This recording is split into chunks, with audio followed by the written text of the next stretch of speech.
Kufuatia hali ya taharuki iliyotanda mkoani Dodoma mara baada ya kijana Festo kukutwa akining'inia nje ya duka la vipuri vya magari akidaiwa kujaribu kuiba.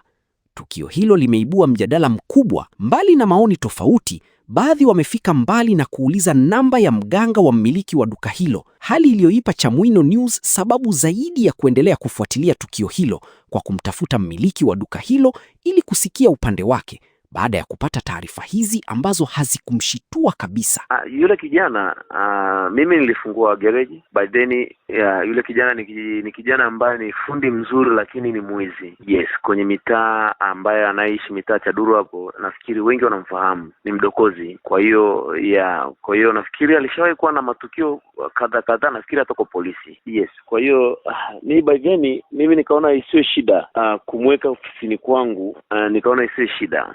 Lakini mimi nikamwalati, nikamwambia naitwa Festo, nikamwambia Festo, mimi nakuamini, lakini ninachotaka kukuambia, wewe nakupa daftari, hapa kuna vitu viwili, kuna mauzo ya product, alafu pia kuna utengenezaji wa pikipiki. Nikamwambia ukitengeneza pikipiki Festo, unapaswa urekodi hapa mtarekodi hapa kwa wile, mtarekodi hapa, tukakubaliana ila ofisi ya matengenezo ofisi ya matengenezo ya pikipiki itakuwa ni kiasi fulani. Baada ya hapo mimi tukawa tumekubaliana, na by then mimi nikawa nimeondoka. Lakini kabla sijaondoka mimi, wakati niko pale, kuna baadhi ya pikipiki zinakuja zinaingia, yeye ananiambia hizo pikipiki ni za marafiki zake, kwa hiyo wameomba. Nikamwambia Festo, mtu akija ukishika spana, unasikia pikipiki ikiingia, ukishashika spana lazima pikipiki iache hela. Sasa mimi baada ya kumueleza, yeye nafikiri akawa anachukulia poa. Kwa hiyo almost wiki nzima kana muangalia tu, karibu wiki nzima ni bro, ela ufundi pikipiki zinaingia pale, sawa, ela ufundi sioni. Lakini kila nikiingia, mara spana hazionekani, wanachukua spana. Lakini kila nikiingia tena pale ndani, kuna baadhi ya vitu wanachukua kama mfukoni.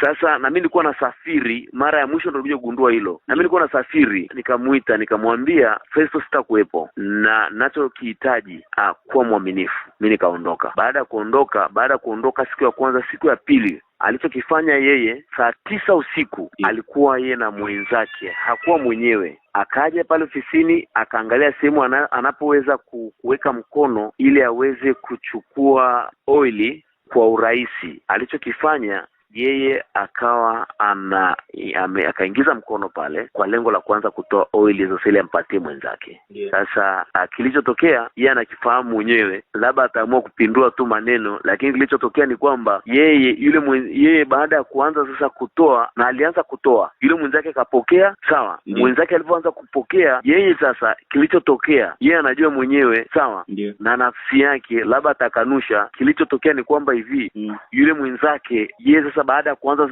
sana kutoa tena nyingine, baada ya kushindikana, akaanza kupiga kelele. Yule mwenzake akikimbia. Mwenzake alipokimbia, yeye akabaki pale kuanzia huo muda mpaka pameanza kupambazuka. Mpaka saa 11 nafikiri kuna mtu alinipigia simu, akaniambia bana ise kuna 1 2 3. Akamwambia huyu hawezi kuondoka hapo mpaka watu fulani watakapokuja hapo. Nikamwambia kabisa kwamba huyu hawezi kuondoka hapo mpaka mke wangu aje hapo na polisi waje hapo. Ndio anza kuondoka hapo. Yes. Kwa hiyo maana yake ni kwamba kilichotokea ni kwamba kwa ule muda sasa, ule wa saa 11 wakaendelea kumwacha hapo, kwa sababu ni fundi ambao alikuwa anamfahamu yuko pale ofisini. Yeye akawaongopea kwamba alikuwa anaingiza spana ofisini. Anaingizaje spana ofisini bro? Yeye ni mzaliwa wa pale. Kwa nini hizo spana asingeziacha nyumbani?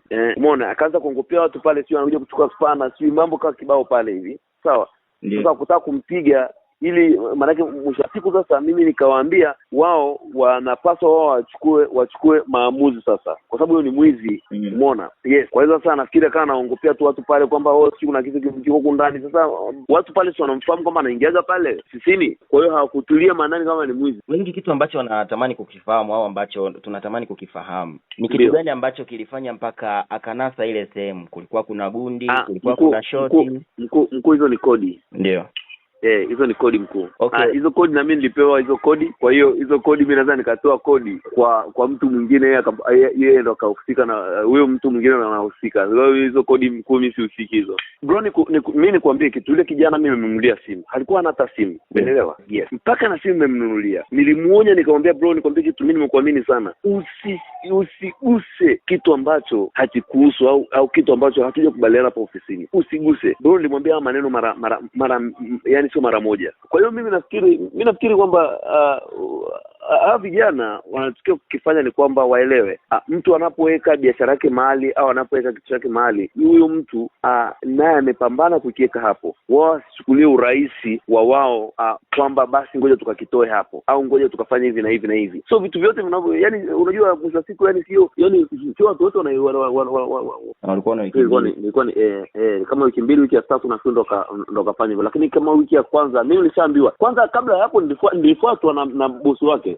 Bosi wake mmoja anaitwa Rashidi, sawa? Hata namba zake naweza nikakupatia. Alinifuata akanipa malalamiko ya kijana.